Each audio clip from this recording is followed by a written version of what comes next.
Hi everyone, welcome to our channel enjoy your recipe. कैसे हैं आप सब? हम तो बहुत बढ़िया है।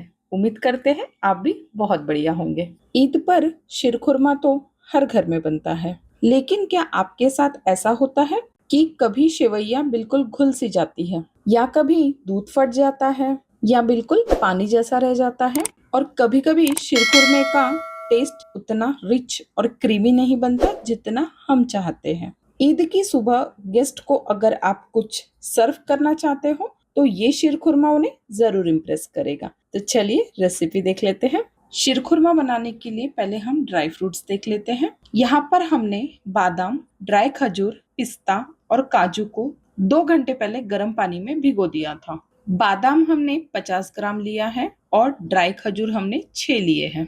पिस्ता 30 ग्राम लिया है और साथ ही में काजू 50 ग्राम। किशमिश को भी 50 ग्राम लेंगे। किशमिश को पानी में भिगोने की जरूरत नहीं पड़ती। 30 ग्राम इतना चिरौंजी लिया है, इसको भी हमने पानी में नहीं भिगोया। गर्म पानी में भिगो कर रखने से बादाम और पिस्ते की स्किन बहुत आसानी से निकल जाती है। ड्राई फ्रूट्स भीग जाने के बाद आप अपने हिसाब से इसको काट लीजिएगा। भिगाने से काटने में बहुत आसानी होती है। अब यहाँ पर एक बर्तन में हम डालेंगे 2 चम्मच इतना घी। घी के गर्म हो जाने पर किशमिश डाल देंगे।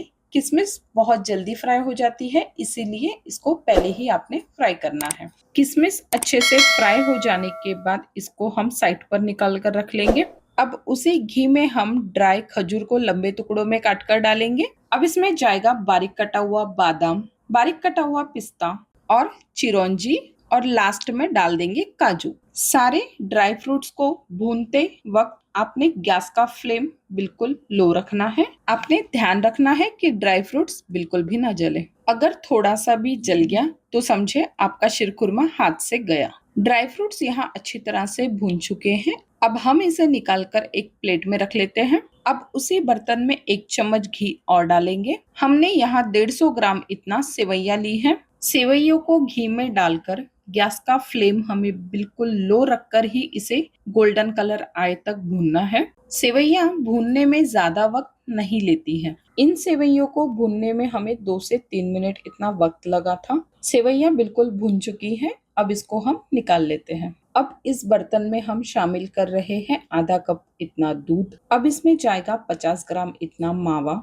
मावा डालने से शीरखुरमे का टेस्ट बहुत ज्यादा रिच और क्रीमी बनता है। थोड़ा सा दूध हमने पहले इसीलिए डाला है कि मावा को दूध में हम अच्छी तरह से घोल सके। दूध के साथ मावा अच्छी तरह से मिक्स हो चुका है। अब इसी में शामिल कर देंगे 1 लीटर इतना दूध। दूध आपने अच्छे क्वालिटी का ही लेना है। अब दूध को हमने अच्छी तरह से उबाल लेना है। उबालते वक्त साथ ही में चलाते रहिएगा, कहीं दूध नीचे लग ना जाए। 5 से 6 मिनट इतना वक्त हमें दूध उबालने में लगा था। अब इसमें फ्राई करी हुई सेवइयां डाल देंगे। ये सेवइयां बहुत जल्दी पक जाती है। सेवइयां डालकर हमें इसे बिल्कुल हल्के हाथों से चलाते जाना है। अब इसमें हमने आधा कप इतना मिल्क मेड डाला है। इससे सेवइयां बहुत ज्यादा क्रीमी बनती है। अब इसमें जाएगा 1 कप से थोड़ा कम शक्कर। मिठास आप अपने हिसाब से रखिएगा। हमारे टेस्ट के हिसाब से ये तो काफी है। अब शक्कर को हम दूध के साथ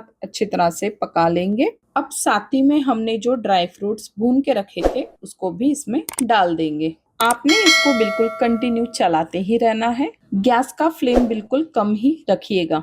अब इसमें थोड़ा सा केसर डालेंगे। केसर आप चाहो तो दूध में घोलकर भी डाल सकते हो। इसे डालने से सेवइयों पे बहुत अच्छा कलर आता है और हल्की सी महक भी बहुत अच्छी आती है। केसर डालकर हल्के हाथों से मिला लीजिएगा। सेवइयों में अच्छी खुशबू लाने के लिए इलायची कूट कर डालेंगे, आधी चम्मच इतना। सारी चीजें तो डल चुकी हैं। हम सेवइयों को मिला लेते हैं। इसे मिलाकर 2 से 3 मिनट अच्छी तरह से पका लेंगे। अगर आपकी सेवइयां अच्छे से भुनी नहीं गई तो यहाँ पर दूध फटने के चांसेस ज्यादा होते हैं।